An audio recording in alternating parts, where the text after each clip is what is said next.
और चलिए बात करते हैं इस वक्त की बड़ी खबर की। बड़ी खबर यह है कि आज राहुल गांधी वायनाड जाएंगे, वहां से अपना नामांकन भरेंगे। आपको याद होगा कि वायनाड वो सीट है जिसका चयन राहुल गांधी ने अपने दूसरी सीट के तौर पर केरल से किया था।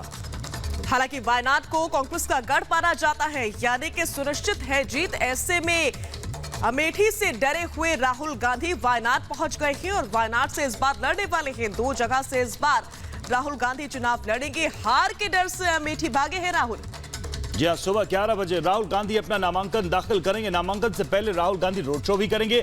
आज जहां राहुल गांधी वायनाड से नामांकन भर रहे हैं, वहीं दूसरी ओर राहुल के गढ़ में स्मृति ईरानी अपने धुआंधार दौरे पर हैं। सुबह 11 बजे स्मृति ईरानी किसान मोर्चा सम्मेलन में शामिल होंगी। इसके बाद से पार्टी नेताओं के साथ चुनावी तैयारियों पर बैठक होगी। कल पिछड़ा वर्ग सम्मेलन में भी स्मृति ईरानी शामिल होंगी।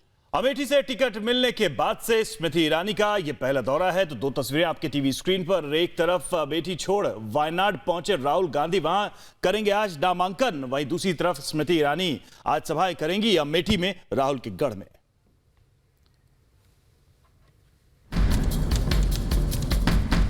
राष्ट्र को अमेठी ने एक संदेश दिया, अमेठी है तैयार, अब की बार मोदी सरकार। स्मृति ईरानी आज से 2 दिनों के अमेठी दौरे पर हैं और राहुल गांधी आज ही वायनाड से नामांकन भरने वाले हैं। इस दौरान कांग्रेस महासचिव प्रियंका गांधी भी राहुल के साथ होंगी। 4 पीढ़ियों से कांग्रेस का अवैध किला अब दरकने लगा है। इसका सबसे बड़ा सबूत है राहुल गांधी का वायनाड से चुनाव लड़ना। दशकों तक अमेठी ने गांधी परिवार को निर्विरोध संसद तक पहुँचाया। ऐसे में राहुल गांधी का अमेठी से पलायन 2019 के आम चुनाव में कांग्रेस के खाते में दर्ज होने वाली पहली हार की तरह है। बीएसपी प्रमुख मायावती और समाजवादी पार्टी के अध्यक्ष अखिलेश यादव ने पहले ही ऐलान कर दिया था कि वे अमेठी में अपना प्रत्याशी नहीं उतारेंगे। ऐसे में आखिरकार ऐसा क्या है जो राहुल गांधी उत्तर प्रदेश में परिवार की अपनी पारंपरिक सीट से किनारा करके सुदूर दक्षिण में केरल की पहाड़ियों के बीच बसे वायनाड में अपनी राजनीतिक किस्मत आजमाने को मजबूर है? इसका जवाब स्मृति ईरानी के इस करारे हमले में मिल जाएगा।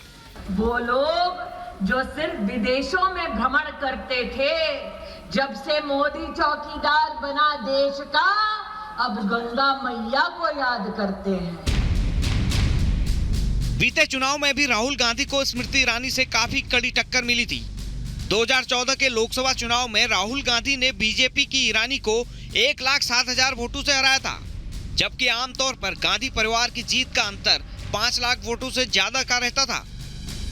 पिछले 5 सालों में राहुल भले ही खास मौकों पर अमेठी में दिखे हों, पर स्मृति ईरानी लगातार अमेठी की गलियों में लोगों के सुख दुख बांटती दिखी। कई दशकों तक गांधी परिवार की हाई प्रोफाइल सीट रहकर भी अमेठी आज विकास की रेस में पीछे रह गया है। ऐसे में लोगों के मन में जो गुस्सा है, उसकी आंच शायद कांग्रेस तक पहुंच गई है। वायनाड से राहुल गांधी के चुनाव लड़ने की सबसे खास बात यह है कि यहां राहुल का मुकाबला बीजेपी से नहीं बल्कि वामपंथियों से होगा। वायनाड संसदीय क्षेत्र में करीब आधे मतदाता मुस्लिम हैं और इस बात को लेकर कांग्रेस बीजेपी के निशाने पर है।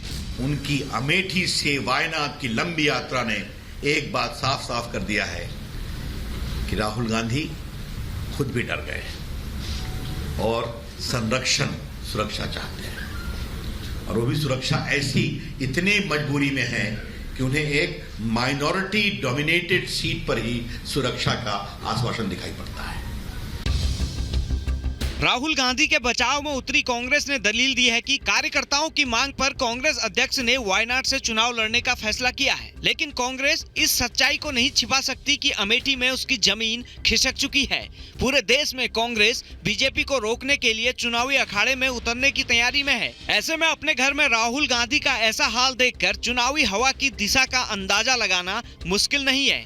हार की शर्मिंदगी से बचने के लिए राहुल भले ही वायनाड चले गए हों, लेकिन उनके इस फैसले से एक बात साफ हो गई है कि इस बार कांग्रेस का ये किला अब शायद ज्यादा दिन तक टिकने वाला नहीं है। Bureau report, Republic Bharat.